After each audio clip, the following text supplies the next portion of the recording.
당내에서 그럼에도 불구하고 계속해서 이 논쟁이 지금 계속 뜨거워요. 정영진 변호사는 어떻게 보십니까? 글쎄요, 문제가 발생하면 제가 아는 한 좋은 조직은, 건강한 조직은 그 문제를 어떻게 해결할 것이냐, 거기에 집중을 해요. 좋은 나라도 마찬가지고 흥하는 나라는 그렇게 가는데 망하는 나라는 어떻게 가느냐. 문제가 발생하면 그게 네 책임이냐 내 책임이냐, 이게 이수신 책임이냐 원균 책임이냐 선조 책임이냐, 뭐 이런 식으로 나가는 거 아니겠습니까? 그런데 지금 제가 봤을 때는요, 국민의힘 상황이 국민의힘이 1이면 야당은 2잖아요. 예. 그러니까 야당이 절반밖에 안 돼요. 그러니까 조정훈 의원 같은 국회의원은 1인당 최소한 2명 이상의 역할을 해야, 그래야 이제 견제가 되는 겁니다. 지금 그런 상황에 봉착을 했는데, 그런데 그럼에도 불구하고 이번 총선과 관련해서 누구 책임이냐 이렇게 이야기할 만한 그런 한가한 시기인가. 예컨대 국민의힘이 한 130석 얻고 민주당이 한 140석 얻었다. 그것도 패배한 거 아니겠습니까? 그런 상황에서 이번 총선에 누가 책임이냐 이런 거 따지는 거는 그건 저는 맞다라고 생각을 하는데,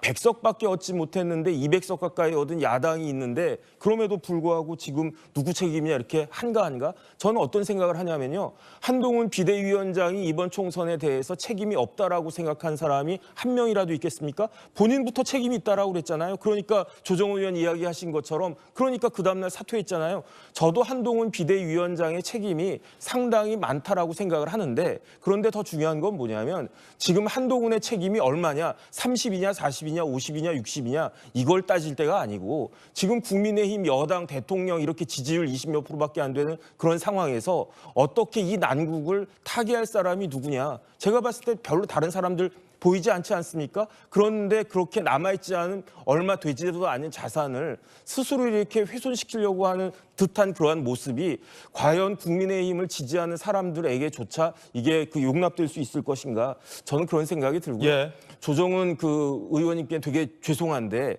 백서를 만들겠다라고 하는 시기가 너무 빨랐던 것 같아요. 제 생각에는 지금 이렇게 엄청난 패배를 겪었을 때에는 몇 달 정도 이제 숙성의 시간을 갖다가 딱 거친 다음에, 새로운 당대표가 취임한 다음에 그 당대표에 따라가지고, 아니면 외부에다가 뭐 컨설팅을 준다든지 그런 식으로 해가지고 백서를 만드는 것이 더 좋지 않았을까. 굉장히 조정훈 의원이 어려운 자리를 맡고 어려운 일을 맡았다, 저는 그 생각을 갖다가 하는데, 어쨌든 그렇기 때문에 백서가 굉장히 뜨거운 감자가 되고 있는데, 그렇기 때문에 조정훈 의원님이 좀 잘 만드시면은 진짜로 좋겠다, 그런 생각이 듭니다. 예.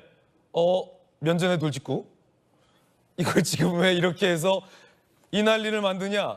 약간 이렇게도 들릴 수도 있을 것 같은데. 그 다음에 예. 솔직히 말씀드리면요, 제가 이제 어떤 회사에 딱 들어갔더니 거기 이제 그 임원이 저를 딱 부르시더라고요. 인사 담당 임원이. 그러면서 저보고, 정 변호사 저기 회사에 들어왔는데 3년 동안은 아무 말 하지 말래요. 왜냐하면 당신이 이 조직에 들어왔는데 아는 것이 별로 없고 외부에서 보는 것과 실질적으로 돌아가는 그 조직의 모습은 다를 수 있기 때문에, 그 다음에 이제 조직원들도 새로운 사람 들어왔네, 이 사람이 우리 사람이냐 아니냐, 그것을 인정하는 데까지는 최소한 한 2, 3년 정도 시간은 필요하다. 그러니까 조금 밖에서 와서 이제 생활을 하는데 좀 이상한 면이 있다라고 생각이 돼도, 그래도 그 정도 기간 동안은 아무 말 하지 않고 좀 지켜보는 게 좋을 것이다, 그 이야기를 했거든요. 제가 나이 들고 사회생활하고 지나고 난 다음에 그 임원이 하신 말씀이 무슨 말씀인지 알았어요. 근데 사실은 이번에 또 조정훈 의원한테 죄송한 이야기인데, 조정훈 의원이 이 백서 이 위원장을 맡은 게 뭐라고 그럴까, 합리적이었나, 그런 생각도 드는 게, 왜냐하면 조정훈 의원이 쭉 국민의힘 밑에서부터 쭉 올라와서 의원하시고 그러면은 모르겠는데, 그게 아니고 이번 총선을 앞두고 이번에 어떻게 하면 합당해가지고 새로 국민의힘 국회의원이 되신 거잖아요. 그러니까 국민의힘의 기존에 있었던 그 당원들 입장에서는 또 불필요한 오해를 할 수도 있는 것이 아닌가. 그렇기 때문에 저는 이렇게나 저렇게나 참 조정훈 의원이, 조 의원님이 굉장히 어려운 그 자리에 있는데, 워낙 유능하신 분이니까 잘 해결해 내실 거라고 믿기는 하지만은, 어쨌든 결과를 좀 잘 봐야 될 것이 아닌가 싶습니다. 자, 돌려 말했지만 결론은 이거 왜 맡았냐? 그런 말씀 다시 조정훈 의원께.